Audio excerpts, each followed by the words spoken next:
오늘은요, 우리가 누구인가, 우리는 누구인가라는 제목으로 말씀을 잠깐 나누도록 하겠습니다. 청소년기에 많이 하는 고민이 있어요. 그러니까 일상적인 고민이 아니라 좀 아이들이 진중해졌을 때 하는 고민이 뭐냐면 철학적인 고민이죠. 내가 누구인가? 나는 어떻게 살아갈 것인가? 뭐 이런 정체성 혼란. 그래서 막 갑자기 우리 아이가 예전에는 보호해줬던 존재였는데 그 보호를 간섭이라고 이야기하기 시작합니다. 간섭하지 말래요. 나는 자유롭대요. 그러면서 나는 자유하다 막 이러면서 애가 좀 이상해지기 시작을 합니다. 그런 모습의 청소년들, 그러니까 방문을 걸어 닫고 이제 나는 나야 뭐 이럴 때가 있죠. 그럴 때 이제 아이들은 진중하고 인생에 깊은 고민을 하지만 부모님들은 그때 무슨 생각을 하고 있나요? 똥 싸고 있네. 사실 이런 생각들을 많이 합니다. 네, 청소년기에 가지고 있는 정체성에 대한 고민이에요. 사실 우리도 다 거쳤죠. 그런데 한번 생각해 볼까요? 이 정체성의 문제가 청소년기만 문제예요? 그때만 고민하세요? 우리 청년들한테도 물어보고 싶네요. 정체성에 대한 문제, 이런 고민 지금은 다 끝났어요? 이제 없어요? 곧 또 한다고요? 네. 그러니까 멈추지 않는 거예요. 사실 끝나지 않습니다. 그러면 뭐 중년이나 장년들은 어때요? 조금 우리 한 뭐 예를 들면 40대 이호철 집사님 아직도 그런 고민 들 때가 있지 않아요? 현타 올 때 있잖아요. 난 누군가. 네, 가끔 하는 것 같죠. 예, 사실 그래요. 우리가 살면서 열심히 살다 보면은 이게 뭐지? 내가 이게 맞나? 그러면서 가끔은 여성분들은 내가 갱년기가 왔나? 이런 생각도 하기도 하고 우리가 그 고민을 계속 한단 말이죠. 그러면 어르신들은 어떨까요? 우리가 흔히 말하는 노인이 되었을 때는 그런 고민이 이제 다 끝나고 세상 초연하고 다 끝날까요? 제가 안 거쳐봐서 잘 모르겠어요. 60대 이상들은 한번 계속 고민되죠. 계속 고민이 됩니다. 이게 멈추지 않는 문제고요. 우리는 계속해서 나를 발견해 나가는 인생길을 계속해서 걷는 것 같아요. 그게 죽을 때까지 끝나지 않는 과정인 것 같습니다. 그런데 신앙인도 똑같아요. 믿음을 가지고 있다는 우리들도요, 믿음의 길을 걸으면서 계속해서 자기 정체성을 고민해요. 내가 뭐를 믿는 거지? 내가 왜 여기 있는 걸까? 나는 왜 찬양을 하고 있는 거지? 내가 여기서 뭘 하는 걸까에 대한 그런 고민들을 하면서 살아갑니다. 그런데 이 고민이 나쁘냐? 믿음이 연약한 거냐? 그렇지 않다는 거죠. 이 고민이 없으면요, 사람이 신앙인이요, 성숙하기가 어려워요. 고민 없이 성숙하기 어렵습니다. 갈등 없이 가까워지기 어려운 것처럼 고민이 없으면 성숙해지기가 어렵고요. 이 고민이 없고 성숙해지지 않으면요, 사명을 붙잡을 수 없어요. 그냥 교회에 왔다 갔다 하는 사람이 되지 사명자가 될 수 없어요. 우리는 반드시 이 고민이 필요합니다. 이 정체성에 대한 고민, 이 고민이 정리된 사람 중에 하나가 바로 우리는 사도 바울로 알고 있습니다. 사도 바울의 자기 인식, 자기 정체성을 어떻게 설명하는지 한번 볼게요. 디모데전서 1장 1절의 말씀을 같이 한번 읽도록 하겠습니다. 시작. 우리 구주 하나님과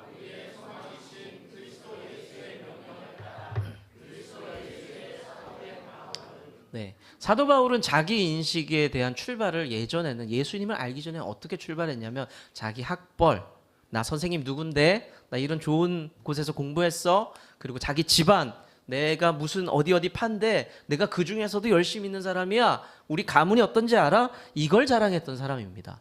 그런데 방금 읽었던 말씀을 살펴보면요, 사도 바울의 인식의 출발이 어디냐면 예수의라고 되어 있어요. 예수의. 그러니까 자기는 예수 믿는 사람이라는 정체성이 분명했던 거죠. 그리고 자기를 뭐라고 얘기하냐면 나는 이만큼 잘났어라고 소개했던 사람인데 나중에는 나는 종이야라고 얘기합니다. 그리고 나는 사도라고 이야기합니다. 그러니까 내가 주체가 아니라 누가 보내심을 받은 나는 그냥 사도일 뿐이야라고 완전히 바뀌어버려요. 그런데 이 한 번만 그랬냐? 사도 바울이 아니에요. 로마서 1장 1절에 또 비슷한 이야기들을 합니다. 같이 한번 읽어볼까요? 로마서 1장 1절 시작.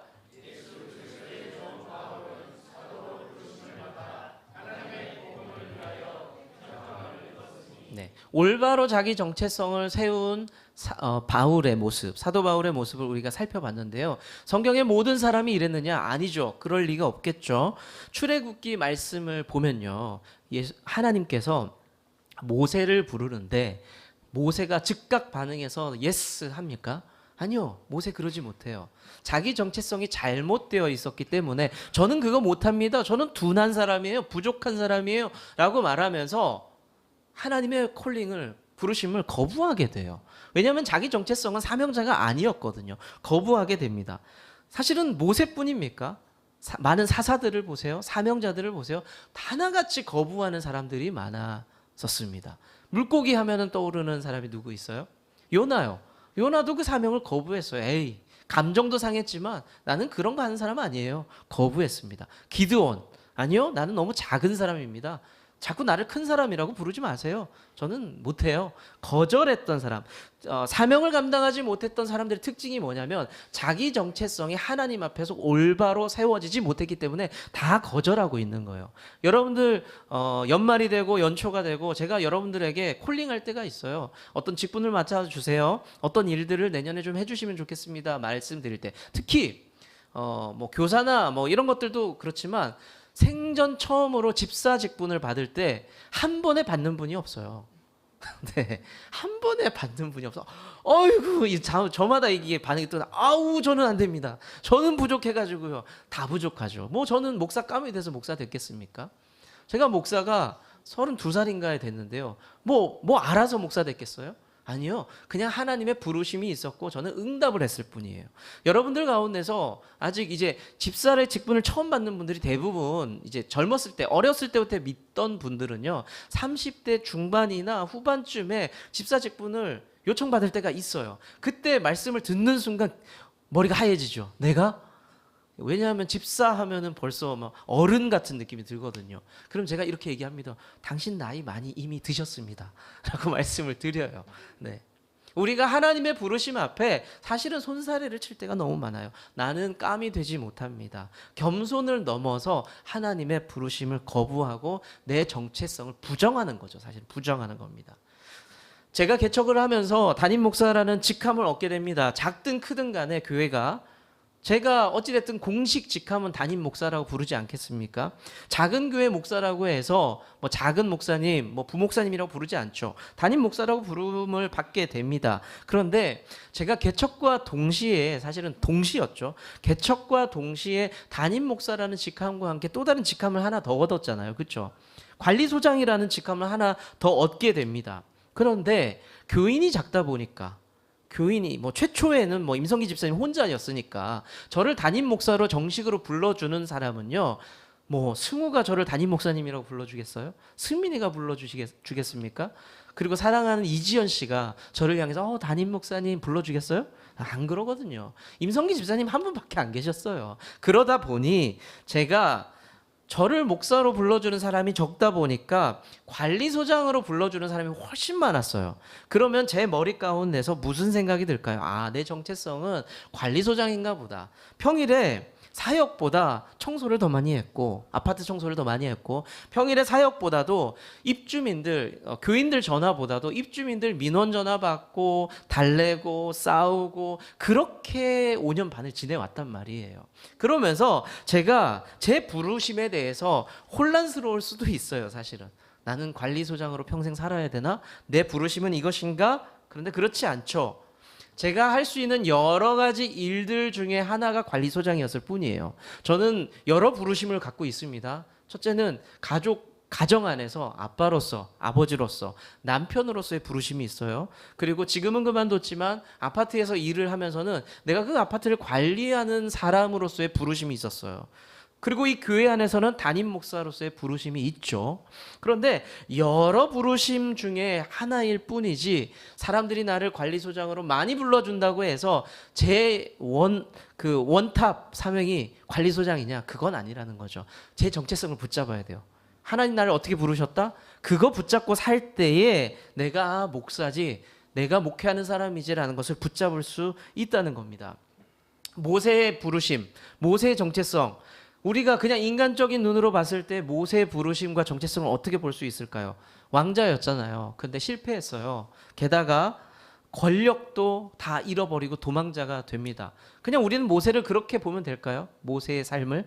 아니면 바울의 삶을 보면서 바울이 손기술이 좋았어요. 그래서 텐트를 만들었어요. 장막을 만드는 사람이었습니다. 그러면 우리가 바울을 보면서 저 사람은 선교사야, 뭐 하나님의 사람이야, 이것보다도 좋은 텐트를 만드는 사장님이시지, 이렇게 보면 될까요? 아니잖아요. 우리는 사도 바울을 그렇게 보지 않습니다. 저와 여러분들의 삶도 똑같다는 거죠. 직장에서, 학교에서 여러 부르심으로 우린 살아가고 있습니다. 우린 그 사명에 충실해야 돼요. 때로는 우리가 이렇게 부를 수 있죠. 불림 받을 수 있죠. 사장님, 과장님. 이재호 집사님 공식 직함이 뭡니까? 책임연구원. 그러면 그렇게 사람들이 그렇게 불러요? 연구원님, 뭐 책임연구원님 이렇게 부릅니까? 네, 박사라고 부른다고요? 예, 알겠습니다. 갑자기 제가 여쭤봤는데 자랑하는 것 같이 됐네요. 사람들이 박사라고 불러요? 네, 알겠습니다. 책임연구원님. 이게 우리는 어디에 있느냐에 따라서 우리가 불려지는 이름이 다 다르다는 겁니다. 근데 상윤이가 이 박사님이라고 부르는 것은 이상하잖아요. 우리는 어디에 있느냐에 따라서 그 부르심이 다 달라요. 근데 열심히 살면 됩니다. 하지만요, 우리는 그리스도인이에요. 근원적인 부르심이 분명히 있다는 거죠.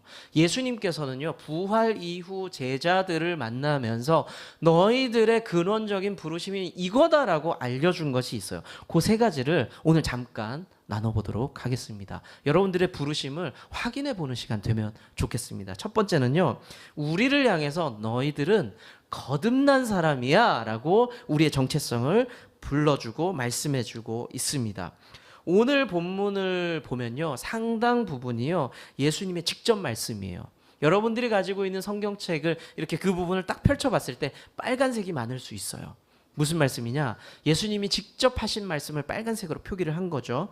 예수님께서 직접 여러 가지 말씀들을 하시면서 44절의 말씀을 보시면요, 이런 말씀을 하세요. 내가 너희와 함께 있을 때에 라고. 이거는 십자가 지기 이전에 옛날 얘기하는 거예요. 옛날 얘기. 내가 옛날에 너희들과 함께 있을 때 있잖아 라고 과거의 말씀을 하고 있는 겁니다. 그럼 과거에 무슨 말씀하셨냐?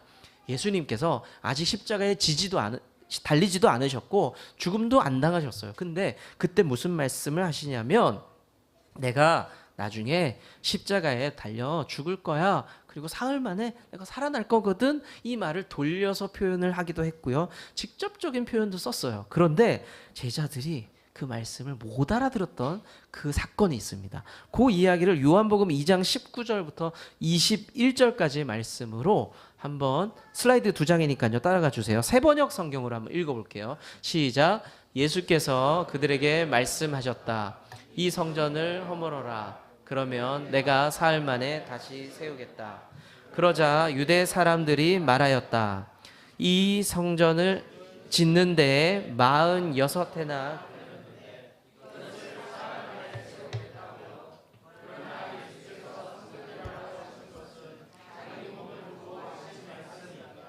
옛날에 이런 일이 있었다라고 기록을 하고 있는 거예요. 자, 과거에 예수님께서는 제자들에게 분명히 자신의 죽음과 부활에 대한 힌트를 충분히 주셨습니다. 그렇지만 제자들은, 그리고 주변에 있는 신자들은요, 그 말의 뜻을 이해할 수가 없었습니다. 조금 전에 읽었던 우리 요한복음 2장 19절에서 21절 말씀 다음 22절에 보면요, 이런 말씀이 나와요. 같이 한번 또 읽어볼까요? 시작. 제자들은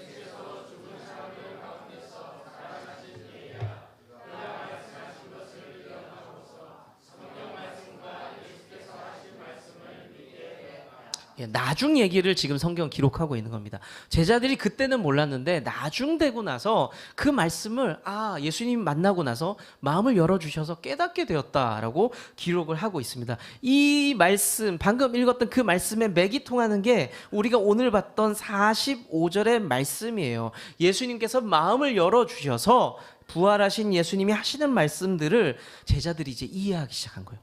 주님 살아나셨구나. 그걸 믿기 시작하고 하게 된 거죠. 그리고 예수님께서 제자들에게 정체성을 분명하게 일러주세요. 그게 48절에 아주 짧은 문장으로 나옵니다. 예수님이 하신 말씀이에요. 시작. 너희는, 아주 간단한 논리예요. 예수님께서 죽기 이전에는 제자들이 예수님의 죽음과 부활을 예고편으로 봤어요. 예수님이 하신 말씀으로 예고편으로 봅니다. 근데 깨닫지를 못해요. 죽음도 부활도 다 이해를 못합니다. 그런데 예수님께서 살아나셔서 제자들을 다시 모으고 마음을 열어주시고 다시 알려주시니까 제자들이 이제부터 믿게 됩니다. 그리고 제자들의 정체성을 정리해 주셨죠. 너희들은 뭐에 대한 증인이다?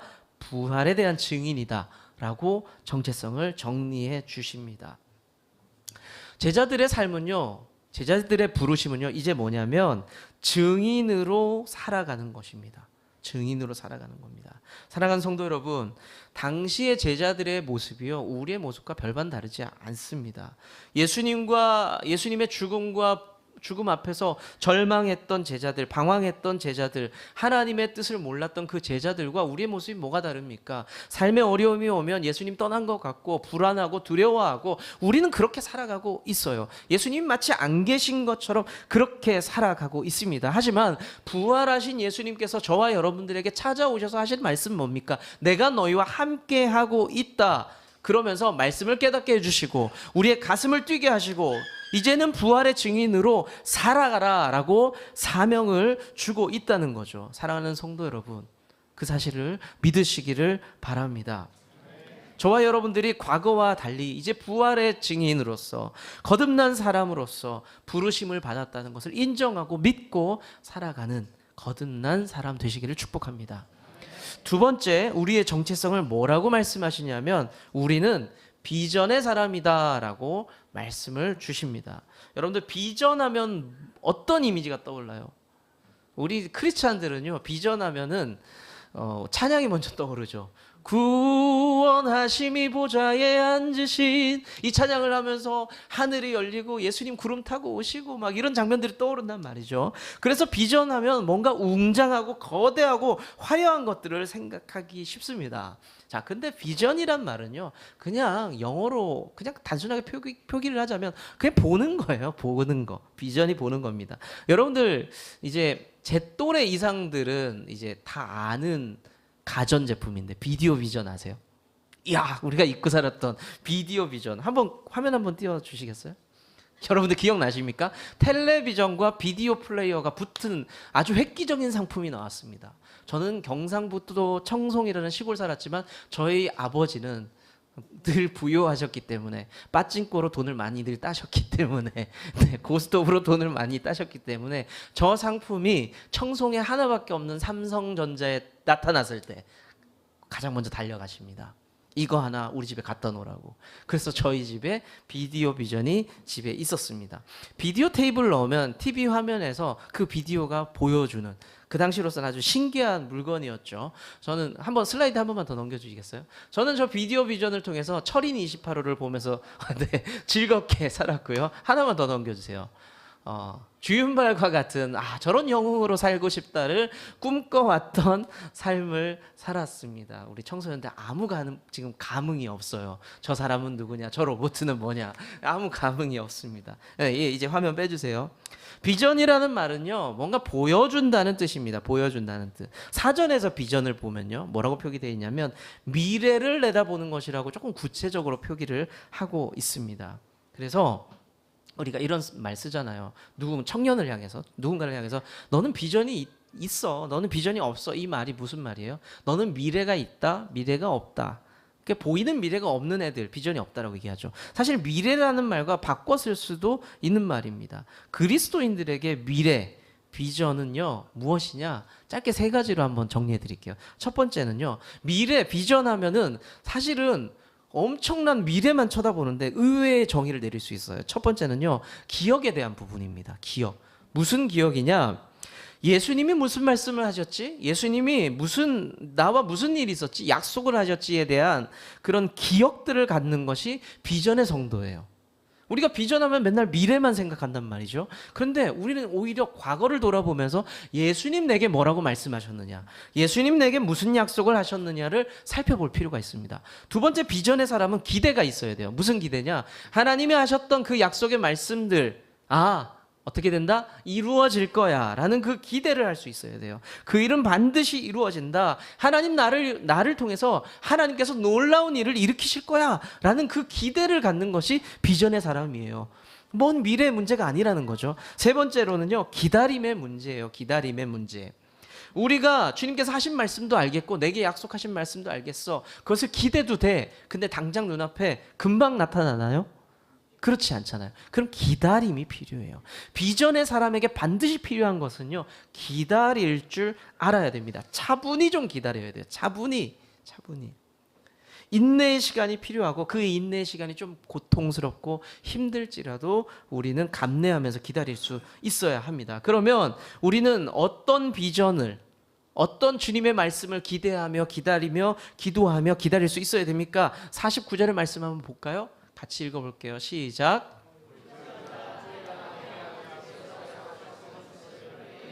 위로부터 능력으로 입혀질 때까지 이 성에 머물라. 예수님께서 약속하신 것을 비전으로 붙잡고 있어야 됩니다. 예수님께서 무슨 약속을 하셨느냐? 나는 가. 근데 누가 올 거야. 그 누가 누구다? 성령님이다. 약속을 해 주셨죠. 그래서 제자들이 비전의 사람들이잖아요. 제자들은 이제 비전의 사람이 됐잖아요. 그 성령을 사모하고 기대했습니다. 그래서 행동으로 나타나요. 어떻게?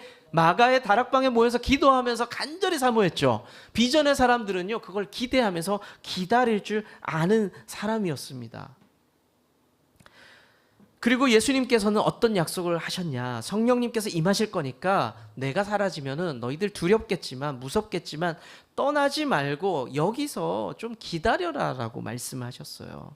그리고 한 가지 더 비전의 말씀을 하셨는데 사도행전 1장 11절의 말씀을 보시면요, 오늘 읽었던 그 말씀 이후의 말씀이 기록되어 있는데요, 예수님께서 하늘로 올라가세요. 그리고 제자들이 이렇게 쳐다봅니다. 그런데 계속 쳐다보고만 있어요. 그랬더니 천사가 나타나서 너희들 뭐 보고 있니? 라고 얘기합니다. 그랬더니 하늘로 가신 예수님을 쳐다보고 있다. 그때 천사들이 이런 말을 합니다. 그치, 하늘로 가셨지? 그 모습 그대로, 너희가 본 그대로 다시 오실 거야 라고 약속을 주게 됩니다. 우리 성도들은요, 다 비전의 사람이 되어야 합니다. 예수님의 약속의 말씀들을 기억하고 기대하며 기다릴 줄 아는 사람이 되어야 할 줄로 믿습니다. 마지막 세 번째요, 우리의 정체성은 뭐 하는 사람이냐? 예배하는 사람입니다. 예배의 사람입니다. 예수님의 부활이 있었고요, 제자들을 예수님께서 두루두루 만나 주셨어요. 부활하신 다음에. 그리고 꼭 해야 될 것들, 일러줘야 될 것들을 가르쳐 주셨습니다. 예수님은 그 다음에 다 했으니까 이제 어떻게 하면 될까요? 제자들도 만났고 유언도 남겼고 가르침도 다 줬어요. 이제 어떻게 하면 될까요? 할 일 다 했으니까 다시 무덤을 열고 들어가서 쉬시면 될까요? 근데 예수님께서 다 하신 다음에 제자들을 다 모아요. 그런 다음에 베단이라는 데로 가요.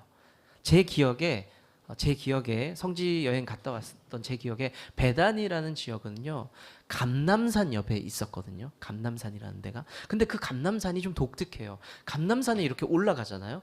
그러면 예루살렘 도성이 이렇게 다 보여요. 예수님께서 제자들과 그곳에 모여 있는 겁니다. 그리고 제자들을 모아둔 다음에 축복하시면서 그 자리에서 하늘로 올라가셨어요. 무덤으로 다시 가신 게 아니라 하늘로 올라가셨습니다. 자, 이제 제자들이 어떻게 할까요? 첫 번째 제자들의 충격은 그거였어요. 예수님 십자가에서 진짜 죽었다는 것. 제자들에게 충격이었죠. 그 죽음 이후에 제자들이 어떻게 했습니까? 두려워서 무서워서 다 흩어졌어요. 다 도망갑니다. 먹고 살 길이 막막해서 과거의 직장을 다시 잡기 시작합니다. 그런데 부활하신 예수님을 만나고 나서, 물론 예수님께서 지금 하늘로 올라가셨어요. 안 계세요. 부재 상황이잖아요. 그럼 제자들은 예수님의 십자가 사건처럼 도망갈 수도 있고 두려워할 수도 있죠. 근데 제자들이 달라집니다. 지금 예수님 곁에 계시지 않지만 십자가의 사건 때와는 달라져요. 52절 53절의 말씀을 크게 한번 읽어볼까요? 시작.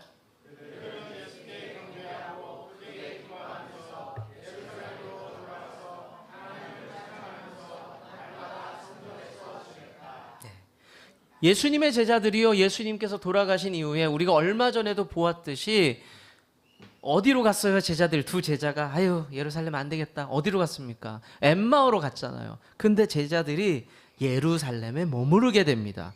그리고 약속을 기다리면서 예배 드리기 시작해요. 완전히 달라진 모습이죠. 겁쟁이들이, 도망자들이 예배자로 바뀌게 됩니다. 우리가 부활을 믿는 성도라는 것은요, 다른 게 아니에요. 예배할 줄 아는 사람이 된다는 겁니다. 부활하신 예수님께서 나와 함께 계심을 믿잖아요. 그 믿음이 있기 때문에, 그 예수님이 살아계심을 믿기 때문에 예배하는 겁니다. 그 예배가 살아있는 거예요. 그냥 조상신에게 엎드려 절하는 그런 느낌이 아니라 주님 나와 함께 하시는 것을 믿기 때문에 우리의 예배가 정말로 그냥 편한 말로 라이브한 거예요. 그냥 살아있는 예배가 된 겁니다. 살아있는 예배가 되는 겁니다. 사랑하는 성도 여러분, 부활을 믿으십니까? 그러면 그 부활의 사건을 믿는 사람들은요, 곧 예배자가 되어야 합니다. 저와 여러분들의 삶이요, 인생이요, 그런 예배자 될 수 있기를 축복합니다. 말씀 맺겠습니다. 우리는 제법 오랜 시간을요, 부활하신 예수님 그 이후의 이야기들을 쭉 살펴봤습니다. 예수님께서 부활하셔서 우리와 함께 하셨다는 이야기를 나눴어요. 기억이 얼핏 나실 겁니다. 그리고 예수님께서 우리의 잃어버린 것들을 막 깨우셨다. 기억도 깨우셨고 믿음도 깨우시고 신앙도 깨우셨다라는 말씀을 나눴습니다. 그리고 예수님께서는 부활하셔서 우리에게 그냥 계신 분이 아니라 뭔가를 주시는 분이다 라는 말씀도 나눴습니다. 오늘 마지막으로 부활하신 예수님은 우리가 어떤 분인지 어떤 존재인지를 일러주시는 분이다 라고 말씀을 함께 나눴습니다. 여러분들은 예수님께서 돌아가심으로 인해서 생명을 얻은 가치 있는 사람이에요. 가치 있는 존재입니다. 그런 가치 있는 존재가 이 땅을 살아가면서 힘들고 어렵겠지만 남겨진 숙제가 있어요. 잘 살아가야 돼요. 근데 어떻게 잘 살아가야 됩니까? 아프고 힘들고 그런 상황 속에서도 잘 살아가는 방법은 예배를 멈추지 않는 것, 우리의 믿음의 걸음들을 멈추지 않는 것이에요. 때로는 주님이 계시지 않는 것 같고 무슨 부활이야, 무슨 주님이야, 내가 이렇게 힘들어 죽겠는데, 하지만 주님께서 내 안에 살아계시다는 것을 믿는다면 우리는 그 걸음들, 고통이 있을지라도 끊임없이 잘 기다리며 걷는 것이 성도의 삶이라는 겁니다. 사랑하는 성도 여러분, 어렵고 힘들다고 해서 부활하신 주님, 지금도 나와 함께 하신 예수님을 부인하지 마세요.